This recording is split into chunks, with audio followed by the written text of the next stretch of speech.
குரு பிரம்மா, குரு விஷ்ணு, குருதேவா மகேஸ்வரா, குரு சாஸ்தா பரபிரம்மா தத்மஸ்ரீ குருவே நமக.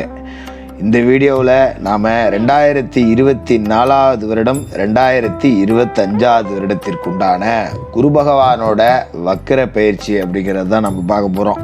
குரு பகவானோட வக்கர காலம் அப்படிங்கிறது குரு அருள் இருந்தால் தான் திருவருள் இருக்கும் அப்படின்னு சொல்லுவாங்க. அதனால் என்னோட ஜோதிட குருநாதரான ஜோதிட கலைமாமணி கோவிந்தராஜ் சுவாமிகளை வணங்கிட்டு குரு வக்கர காலம் எல்லா ராசிக்காரர்களுக்கும் எப்படி இருக்குது அப்படிங்கிறத நம்ம பார்த்துருவோம்.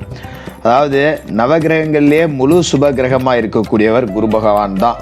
குரு பகவானோட அருள் இல்லை அப்படின்னா எதுவுமே கிடையாது. அதனால தான் குரு அருளே திருவருள் அப்படின்னு முன்னோர்கள் சொல்லியிருக்காங்க. அப்படிப்பட்ட குரு பகவானோட வக்கர காலம் அப்படிங்கிறது அக்டோபர் மாதம் 9ஆம் தேதியிலேருந்து பிப்ரவரி மாதம் 4ஆம் தேதி வரைக்கும் 119 நாள் நடக்க போகுது. இந்த 119 நாளில் குரு பகவான் ரிஷபராசிக்குள்ள ரோஹிணி நட்சத்திரத்துக்குள்ளேயும் கிருத்திகை நட்சத்திரத்துக்குள்ளேயும் தான் வக்கரம் அடைய போகிறாரு. இந்த வக்கர காலகட்டத்தில் குரு பகவானோட பார்வைக்குன்னு தனி பலன் அப்படிங்கிறது எப்போவுமே இருக்கும். குரு பலம் இழந்தாலும் கூட தன்னோட பார்வையால் பல நன்மைகள் அப்படிங்கிறது செய்வார். இந்த குரு வக்கர காலம் நடக்கக்கூடிய 119 நாள், கிட்டத்தட்ட 4 மாதம் உங்களோட ராசிக்கு குரு பகவான் என்னென்ன கொடுக்க போகிறார் அப்படிங்கிறத துல்லியமாக உங்களுக்கு கொடுக்குறேன்.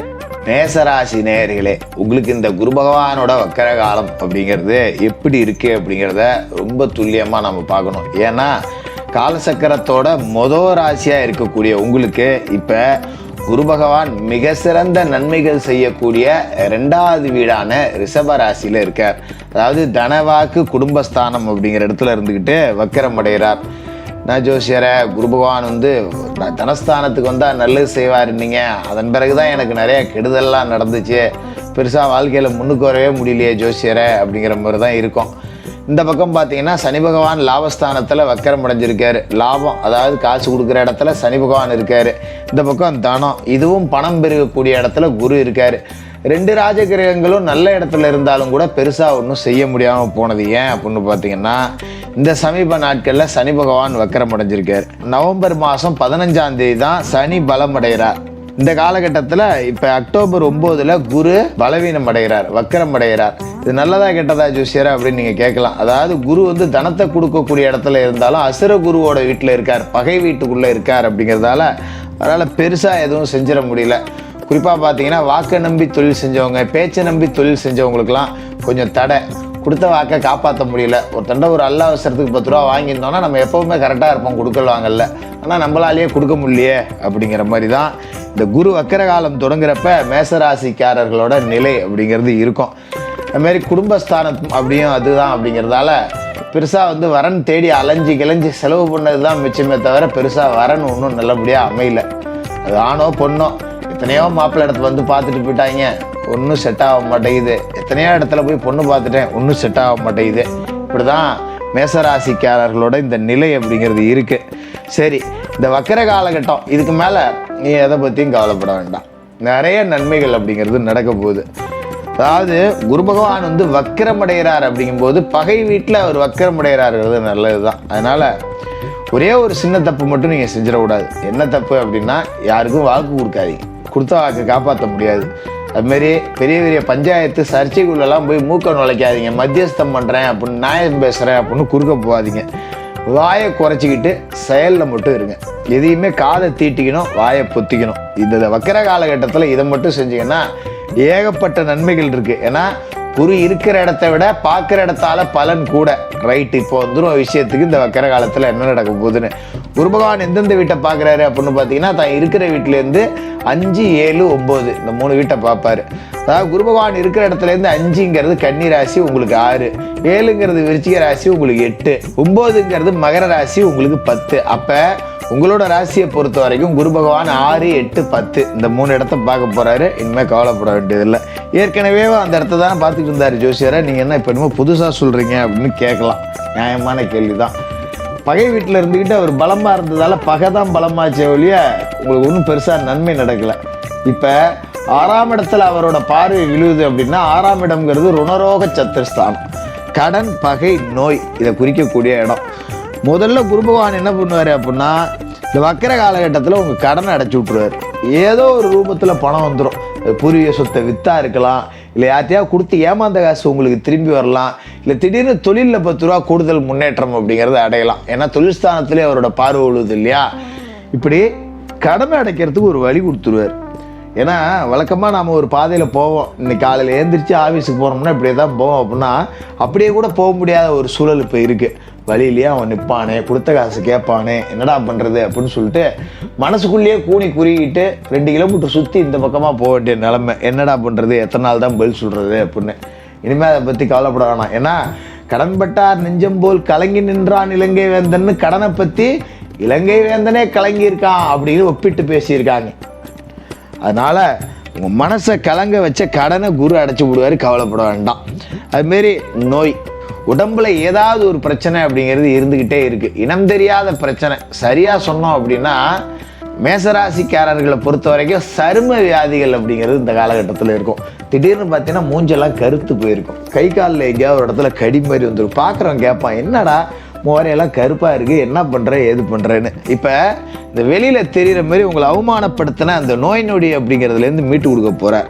அதுமாதிரி குடும்பத்துலேயும் பார்த்தீங்கன்னா பெற்றோருக்கு உடம்பு சரியில்லை, பிள்ளைகளுக்கு உடம்பு சரியில்லை, தாய் தகப்பனுக்கு உடம்பு சரியில்லை, மனைவிக்கு உடம்பு சரியில்லை, கணவனுக்கு உடம்பு சரியில்லை, இப்படி சம்பாதிச்ச காசெல்லாம் கொண்டு போய் ஆஸ்பத்திரின்னு கொட்டினவங்களுக்கு இதுக்கு மேலே மருத்துவ செலவுகள் அப்படிங்கிறது சுத்தமாக இருக்காது. நோய் நொடி இல்லாத ஒரு வாழ்க்கையை கொடுத்துடுவார்.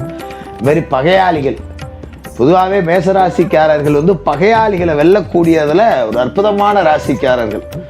ஆனால் கொஞ்சம் பகையாளிகிட்ட தோத்துட்டோம்னா மனசை விட்டுருவாங்க, ஐயோ போச்சே அப்படிங்கிற மாதிரி. இனிமே பகையை வெல்லக்கூடிய அந்த போர் திறனை குரு பகவானோட பார்வை அப்படிங்கிறது கூட கொடுக்கும். நீங்கள் ஒன்றும் பெருசாக எதிராளிகளை பற்றியோ போட்டியாளர்களை பற்றியோ கவலைப்பட வேண்டியதில்லை, தானாக வேலைக்கு போயிடுவோம். குறிப்பாக பார்த்தீங்கன்னா வேலை செய்கிற இடத்துல ஒருத்தரப்பா உங்களை 1க்கு 2 போட்டு கொடுக்கறதையே முழு நேர வேலையாக வச்சுருப்போம். நம்மளை பற்றி இல்லாதையும் பொல்லாதையும் பேசுறது, அவதூறு பேசுறது, மூஞ்சுக்கு முன்னாடி நல்லவன் பேசிட்டு போய் பின்னாடி தப்பாக பேசுறது, இந்த மாதிரியான விரோதிகள், எதிரிகள், துரோகிகள் எல்லாமே அழித்து ஒழிவாங்க. அதில் எந்த மாற்றமும் இல்லை, தானாகவே நடக்கும். நமக்கு கெட்டது செஞ்ச எவனுமே நல்லா இல்லடா அப்படின்னு நீங்கள் நினைக்கக்கூடிய அளவுக்கு அந்த குரு பகவானோட பார்வை உங்களோட எதிரிகளையும் துரோகிகளையும் அழிச்சு காட்டும். அதோட 8ஆம் இடத்துல குரு பார்வை அப்படிங்கிறது உழுது. 8 அப்படிங்கிறது ஆயுள் ஸ்தானம், ரொம்ப அற்புதமான ஒரு இடம். நிறைய பேருக்கு பார்த்தீங்கன்னா என்னடா பொழப்பு இது, பேசாமல் போய் சேர்ந்துடலாம் போல இருக்கே அப்படிங்கிற மாதிரிலாம் இருக்கும். இந்த கடன் பிரச்சனையால் வர்றது தான். உசுறு மட்டும்தான்டா மீதி இருக்குது வாழ்க்கையில், வேறு எதுவும் இல்லை, அது எதுக்கு இருந்துக்கிட்டு அப்படிங்கிற எண்ணம் இருக்கும் பார்த்தீங்களா. அது எல்லாம் இதுக்கு மேலே அழிச்சு ஒழிக்கப்படும். அதுமாரி ராத்திரியில் படுத்தா தூக்கம் வந்திருக்காது, கடன் தொல்லை தாங்க முடியல, நடுராத்திரி ஏஞ்சி உட்காந்துட்டு அவனுக்கு என்ன பதில் சொல்கிறது, இவனுக்கு என்ன பதில் சொல்கிறது, இந்த தூக்கமில்லாத இரவுகளை கழிச்சிங்க பார்த்தீங்களா. குடும்பத்தில் பிரச்சனை, கணவன் பிரச்சனை, மனைவி பிரச்சனை, சொந்த பந்தங்களால் பிரச்சனை, பங்காளிகளால் பிரச்சனை, சொத்து பிரச்சனை, இப்படி எதையாவது ஒன்று கிடக்க ஒன்றுன்னு குழப்பிக்கிட்டு தூக்கமில்லாத இரவுகளை கழிச்ச உங்களுக்கு நிம்மதியான தூக்கம் வரும். எல்லா பாரத்தையும் குரு பகவான் மேலே தூக்கி போட்டு படுங்க, இனிமேல் நல்லதே நடக்கும், உங்கள் பிரச்சனை எல்லாமே சரியாகும். அதுமாரி 10ஆம் இடம் அப்படிங்கிற மகர ராசியிலையும் குரு பார்வை விழுவுது. மகரத்தில் குரு பார்வை விழுவுதுன்னா உங்களோட 10ஆம் இடம் அப்படிங்கிற தொழில் ஸ்தானம் அப்படிங்கிறது புனிதம் அடையுது அப்படின்னு அர்த்தம். அப்போ ஒரு இடத்துல வேலை செய்கிறோம் அப்படின்னா நம்மளோட எதிராளிகள் சரிஞ்சு போவாங்க, நமக்கு ஒரு ப்ரமோஷன் கிடைக்கும், ஒரு சம்பள உயர்வு கிடைக்கும். வேலை செய்கிற இடத்துல நமக்கு மட்டு மரியாதை இல்லாமல் போயிருந்தது, ஏதோ குடும்பத்துக்காக ஒட்டிக்கிட்டு இருக்கேன், இருக்கிற வேலையை விட்டு என்ன பண்ணுறது அப்படிங்கிற மாதிரி. அப்படிப்பட்டவங்களுக்கெல்லாம் எந்த இடத்துல அவமானப்பட்டீங்களோ அந்த இடத்துலயே விஸ்வரூபம் எடுத்து எந்திரிச்சு நிற்பீங்க. உங்களை கூணி குறுக வச்ச அலுவலர்களை விட அதிக பதவி உயர்வு பெற்று அவங்களுக்கு முன்னாடி நீங்கள் விஸ்வரூபம் எடுத்துவீங்க. அப்படி ஒரு நல்ல நேரம் அப்படிங்கிறது கிடைக்கும். அதுமாரி சொந்த தொழில், பேசாமல் வேலைக்கே போயிருக்கலாம் போல இருக்கேன், நானும் சொந்தமாக தொழில் பண்ணுறேன்னு ஊருக்குள்ளே சுற்றுறேன், ஆனால் 10 ரூபா ஒன்றும் வருமானம் வர மாட்டேங்குது, வெள்ளை சட்டை தான் போட்டிருக்கேனே ஒழிய அதில் காசு இல்லைங்கிறது எனக்கு மட்டும்தான் தெரியும் அப்படிங்கிற மாதிரி இருந்தவங்க தொழிலை மூடிட்டு போகலாமா, வேறு வேலை இருந்தால் பார்க்கலாமான்னு நினச்சவங்களுக்கெல்லாம் உச்சபட்ச தொழில் வளர்ச்சி அப்படிங்கிறத குரு பகவான் கொடுப்பாரு. எந்த தொழிலோ நீங்கள் செய்கிற தொழிலில் ஒரு பெரிய சாதனை படைக்கக்கூடிய வாய்ப்பை குரு பகவான் பரிபூர்ணமாக இந்த வக்கர காலகட்டத்தில் கொடுப்பாரு.